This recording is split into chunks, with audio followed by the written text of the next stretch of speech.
गुरुर्ब्रह्मा गुरुर्विष्णु गुरुर्देवो महेश्वर गुरुर्साक्षात् परं ब्रह्म तस्मै श्री गुरुवे नमः। अखण्डमण्डलाकारं व्याप्तं येन चराचरं तत्पदं दर्शितं येन तस्मै श्री गुरुवे नमः। तस्मै श्री गुरुवे नमः। तस्मै श्री गुरुवे नमः। आध्यात्मिक चिंतन अनिवार्य। जो लोग आध्यात्मिक चिंतन से विमुख होकर केवल परोपकारी कार्य में लगे रहते हैं, वे अपनी ही सफलता पर अथवा सद्गुणों पर मोहित हो जाते हैं। वे अपने आप को लोक सेवक के रूप में देखने लगते हैं। ऐसी अवस्था में वे आशा करते हैं कि सब लोग उनके कार्यों की प्रशंसा करें, उनका कहा माने। उनका बढ़ा हुआ अभिमान उन्हें अनेक लोगों का शत्रु बना देता है। इससे उनके लोक सेवा उन्हें वास्तविक लोक सेवक न बनाकर लोक विनाश का रूप धारण कर लेती है। आध्यात्मिक चिंतन के बिना मनुष्य में विनीत भाव नहीं आता और न उसमें अपने आप को सुधारने की क्षमता रह जाती है। वह भूलों पर भूल करता चला जाता है और इस प्रकार अपने जीवन को विफल बना देता है। मानव मात्र को प्रेम करो। जिस भारतीय संस्कृति, भारतीय विचारधारा का प्रचार हम करना चाहते हैं, उससे आपके समस्त कष्टों का निवारण हो सकता है। राजनीतिक शक्ति द्वारा आपके अधिकारों की रक्षा हो सकती है, पर जिस स्थान से हमारे सुख दुख की उत्पत्ति होती है, उसका नियंत्रण राजनीतिक शक्ति नहीं कर सकती। यह कार्य आध्यात्मिक उन्नति से ही संपन्न हो सकता है। मनुष्य को मनुष्य बनाने की वास्तविक शक्ति भारतीय संस्कृति में ही है। यह संस्कृति हमें सिखाती है कि मनुष्य मनुष्य से प्रेम करने को पैदा हुआ है, लड़ने मरने को नहीं। अगर हमारे सभी कार्यक्रम ठीक ढंग से चलते रहें तो भारतीय संस्कृति का सूर्योदय अवश्य होगा। अंतरात्मा का सहारा पकड़ो। यदि तुम शांति, सामर्थ्य और शक्ति चाहते हो तो अपनी अंतरात्मा का सहारा पकड़ो। तुम सारे संसार को धोखा दे सकते हो, किंतु अपनी आत्मा को कौन धोखा दे सकता है? यदि प्रत्येक कार्य में आप अंतरात्मा की सम्मति प्राप्त कर लिया करोगे तो विवेक पथ नष्ट न होगा। दुनिया भर का विरोध करने पर भी यदि आप अपनी अंतरात्मा का पालन कर सके तो कोई आपको सफलता प्राप्त करने से रोक नहीं सकता।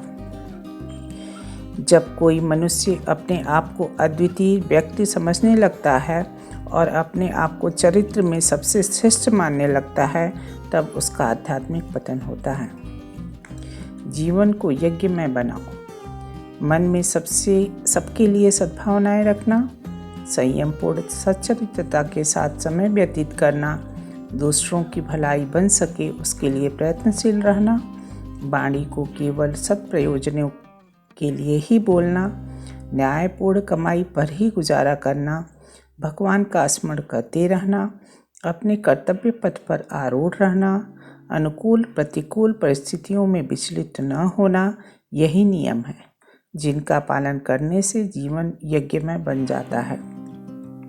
मनुष्य जीवन को सफल बना लेना ही सच्ची दूरदर्शिता और बुद्धिमत्ता है।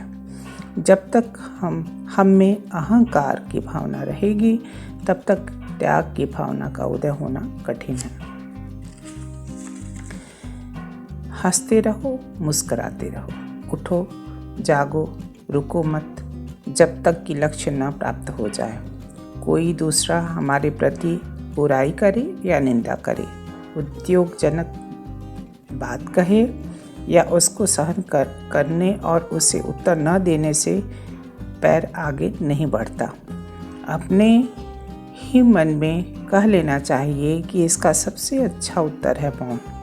जो अपने कर्तव्य कार्य में जुटा रहता है और दूसरों के अवगुणों की खोज में नहीं रहता, उसे आंतरिक प्रसन्नता होती रहे। जीवन में उतार चढ़ाव आते ही रहते हैं। हंसते रहो, मुस्कुराते रहो। ऐसा मुख किस काम का जो हंसे नहीं, मुस्कराए नहीं। जो व्यक्ति अपनी मानसिक शक्ति स्थिर रखना चाहते हैं उनको दूसरों की आलोचनाओं से चिढ़ना नहीं चाहिए। आत्मसमर्पण करो। तुम्हें यह सीखना होगा कि संसार में कुछ कठिनाइयाँ हैं जो तुम्हें सहन करनी है। वे पूर्व कर्मों के फलस्वरूप तुम्हें अजेय प्रतीत होती हैं। जहाँ कहीं भी कार्य में घबराहट, थकावट और निराशाएं हैं, वहाँ अत्यंत प्रबल शक्ति भी है। अपना कार्य कर चुकने पर एक ओर खड़े हो, कर्म के फल को समय की धारा में प्रवाहित हो जाने दो। अपनी शक्ति भर कार्य करो, तब अपना आत्मसमर्पण करो। किन्हीं भी घटनाओं में हतोत्साहित न हो। तुम्हारा अपने ही कर्मों पर अधिकार हो सकता है, दूसरों के कर्मों पर नहीं। आलोचना न करो, आशा न करो, भय न करो, सब अच्छा ही होगा। अनुभव आता है और जाता है, खिन्न न हो।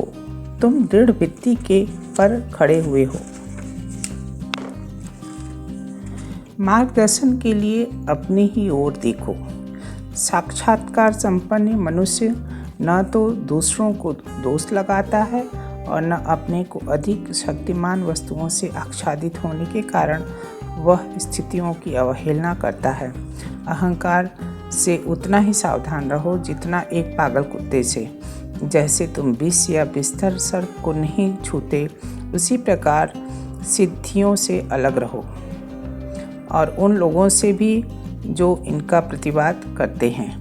अपने मन और हृदय की संपूर्ण क्रियाओं को ईश्वर की ओर संचालित करो। दूसरों का विश्वास तुम्हें अधिकाधिक असहाय और दुखी बनाएगा। मार्गदर्शन के लिए अपनी ही ओर देखो, दूसरों की ओर नहीं।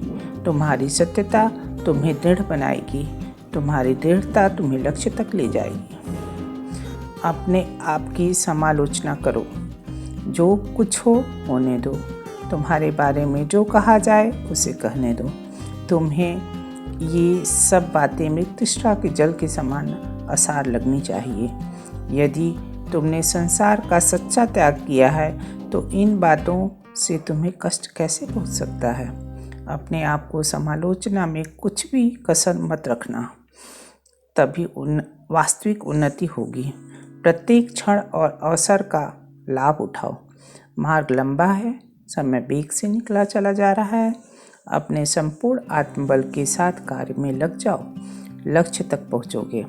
किसी बात के लिए भी अपने को क्षुब्ध न करो। मनुष्य में नहीं, ईश्वर में विश्वास करो। वह तुम्हें रास्ता दिखाएगा और सन्मार्ग सुझाएगा। नम्रता, सरलता, साधुता, सहिष्णुता का अभ्यास करो। अपने उत्तरदायित्व को समझो। किसी के दोषों को देखने और उन पर टीका टिप्पणी करने के पहले अपने बड़े बड़े दोषों का अन्वेषण करो। यदि अपनी वाणी का नियंत्रण नहीं कर सकते तो उसे दूसरों के प्रतिकूल नहीं बल्कि अपने प्रतिकूल उपदेश करने दो। सबसे पहले अपने घर को नियमित बनाओ, क्योंकि बिना आचरण के आत्मानुभव नहीं हो सकता।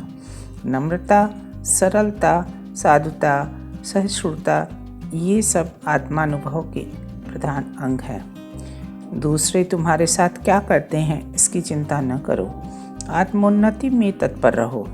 यदि यह तथ्य समझ लिया तो एक बड़े रहस्य को पा लिया। अंतःकरण के धन को ढूंढो।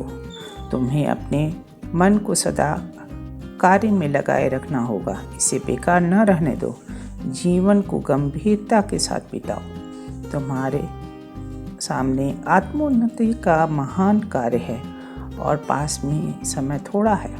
यदि अपने को असावधानी के साथ भटकने दोगे तो तुम्हें शोक करना होगा और इससे भी बुरी स्थिति को प्राप्त होगे।